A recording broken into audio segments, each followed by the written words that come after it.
This is a pretty big sequoia here. And if you look, these are baby sequoias growing from the roots to heal from the fire. And then this one must have fallen from the fire.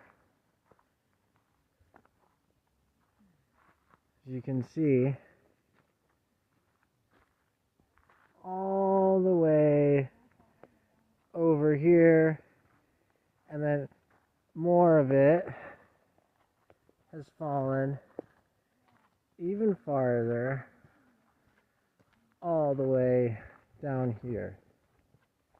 So if you look, you'll see how long a sequoia tree is.